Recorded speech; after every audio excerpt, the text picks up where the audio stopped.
Bonsoir chers élèves, j'espère que vous vous portez bien.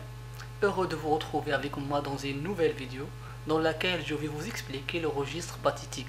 Après avoir vu l'autre jour le registre polémique, le registre tragique et le registre lyrique, aujourd'hui on va opter pour le registre pathétique. Alors on va définir qu'est-ce qu'on entend par le registre pathétique et aussi on va voir quelques indices qui portent sur le registre pathétique ou bien ce qui marque le registre pathétique. Commençons par la première étape et celle de l'observation. On va lire deux textes différents.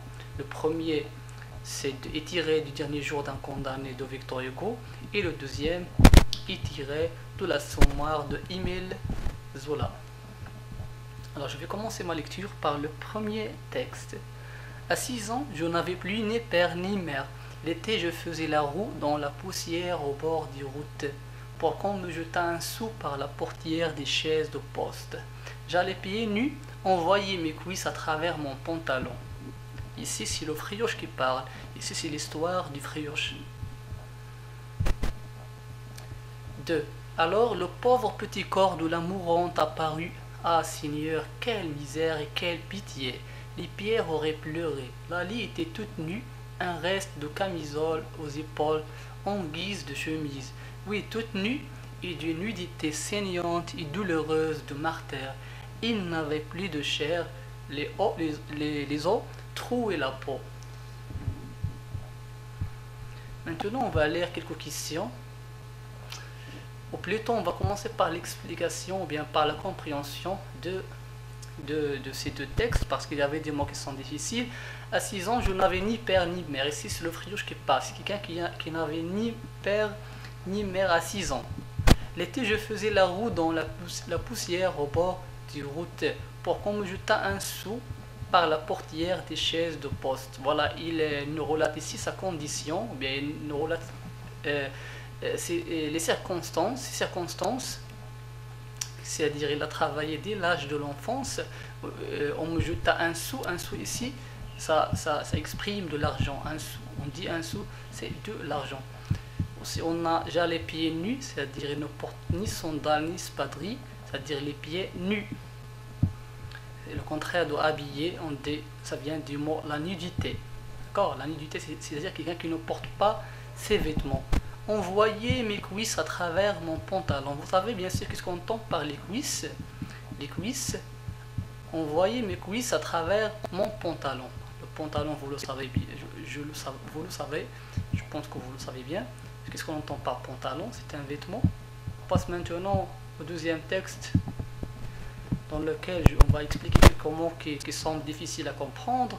Alors le pauvre petit corps de la mourante, c'est-à-dire une femme morte, on parle ici d'une femme morte, apparue. Ah Seigneur, quelle misère! La misère, c'est-à-dire la pauvreté, ou bien quelle souffrance, ou bien quel état. Si j'ose dire, on peut même dire quel état et quelle pitié. On a déjà expliqué ce qu'on entend par la pitié ou bien la compassion. Les pierres auraient pleuré. Lali, c'est le nom de du personnage, pardon. Lali était toute nue, c'est-à-dire qu'il ne porte rien, il n'avait pas de vêtements, c'est-à-dire elle était nue. Un reste de camisole aux épaules en guise de chemise. Oui, toute nue et d'une nudité saignante, c'est-à-dire la nudité saignante. Saigne, ça vient du mot sang. Saignante, quelque chose qui saigne. On dit par exemple mon nez est saigne, c'est-à-dire à travers le nez s'écoule par exemple le sang est douloureux, c'est-à-dire la douleur de martyr, il n'avait plus de chair. Les os trouaient la peau. Vous connaissez ce qu'on entend par l'os, ou bien en pluriel on dit les os, trouer la peau. Voilà, il y avait ici des mots aussi, si vous remarquez avec moi, il y avait des mots et des expressions qui renvoient à la pauvreté, aussi à la misère, et des mots qui renvoient ou bien qui correspondent à la souffrance, qui correspondent à la souffrance et à la misère, mais aussi à la pauvreté. Alors on va lire maintenant les questions. Première question, relever une personnification dans le premier texte. C'est-à-dire dans le premier texte, on va chercher une personnification. Et comme vous savez, la personnification, c'est une figure de style de l'analogie. Alors on va voir maintenant le premier texte. À 6 ans, je n'avais plus ni père ni mère. L'été, je faisais la roue dans la poussière au bord des routes pour qu'on me jetât un sou par la portière des chairs de poste. J'allais pieds nus, on voyait une cuisse à travers mon pantalon. Alors ici, on cherche ici une personnification. Je pense qu'on n'a pas de personnification ici, mais je pense qu'on a la personnification dans le deuxième texte. Alors je me suis trompé, je suis désolé. Dans le deuxième texte, on assiste à une personnification. Là, voilà, les pierres auraient pleuré, c'est-à-dire les pierres auraient pleuré.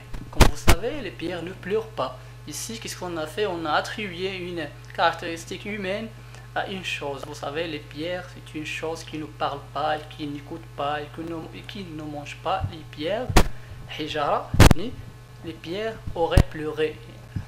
Ici, on a attribué cette caractéristique humaine à cet objet qui est les pierres. Vous savez ici deux mots différents.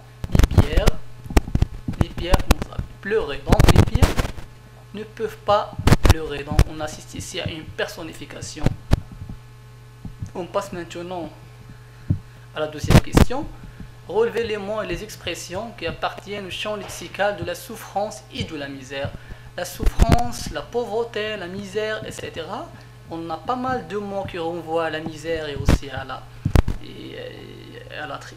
souffrance. Dans le premier texte, les mots qui renvoient à la misère, on a par exemple on me jeta un sou. Voilà, ça exprime la misère, c'est-à-dire un sou, c'est-à-dire l'argent. J'allais pieds nus.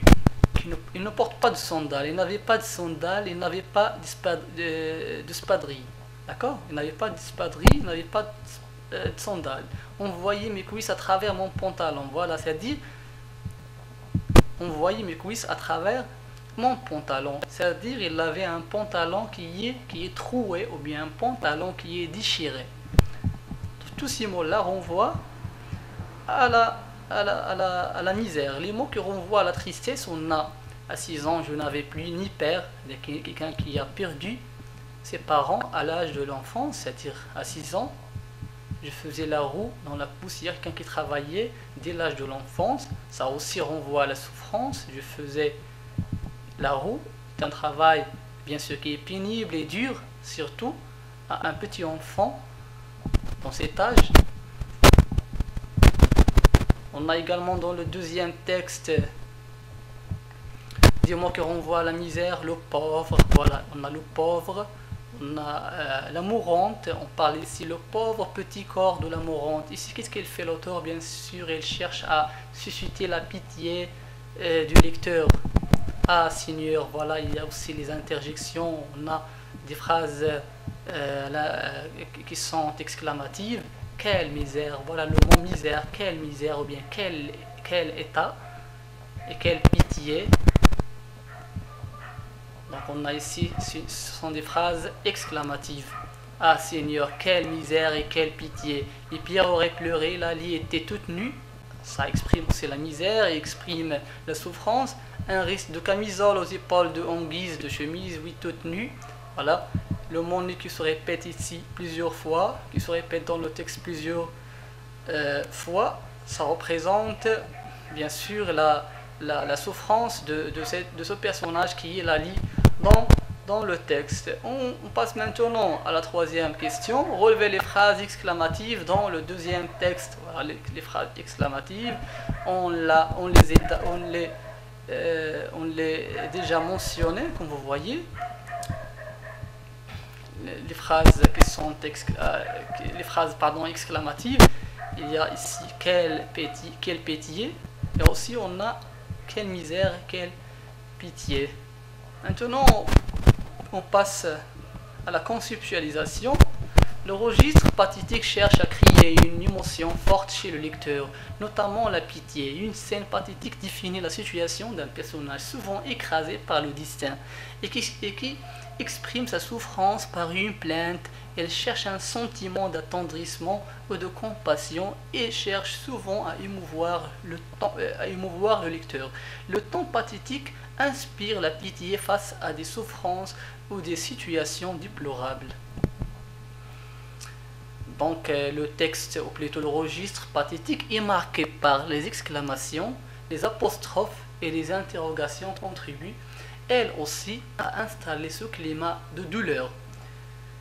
Le lexique dominant dans les textes pathétiques est le vocabulaire de l'affectif, c'est-à-dire ce qui relève de la fiction, ceux de l'émotion et de la souffrance, et les adjectifs appréciatifs. Alors si on revient à notre texte, on va voir que le texte, on assiste à la présence de ces mots-là qui renvoient au champ lexical de la misère, au champ lexical de la pauvreté, de la douleur, tout ce que nous avons dit dans la conceptualisation. Donc il y avait le pauvre petit corps de la mourante, on assiste également, l'allée était toute nue, on a aussi une nudité saignante et douloureuse. Voilà, il y a pas mal de mots qui expriment ce registre pathétique, c'est-à-dire le lecteur, qu'est-ce qu'il fait, qu'est-ce qu'il cherche, ou bien son intention est de susciter, ou bien de pousser le lecteur à agir, d'accord? C'est-à-dire il suscite, ou plutôt comment dirais-je, il cherche à émouvoir ou bien à éveiller la compassion et la pitié du lecteur envers ce personnage décrit dans le texte. Revenons maintenant au premier texte. À 6 ans, je n'avais plus ni père ni mère. L'été, je faisais la roue dans la poussière au bord des routes pour qu'on me jetât un sou par la portière des chaises de poste. J'allais pieds nus, on voyait mes cuisses à travers mon pantalon. Voilà l'intention de l'auteur, comme on a dit, ou bien du narrateur, plutôt de l'auteur, c'est de susciter l'attention, c'est de susciter la compassion chez le lecteur. On passe maintenant à la conceptualisation, à la dernière étape qui porte sur l'application. Le premier exercice, de quel registre s'agit-il dans les phrases suivantes et souligner les indices qui le montrent.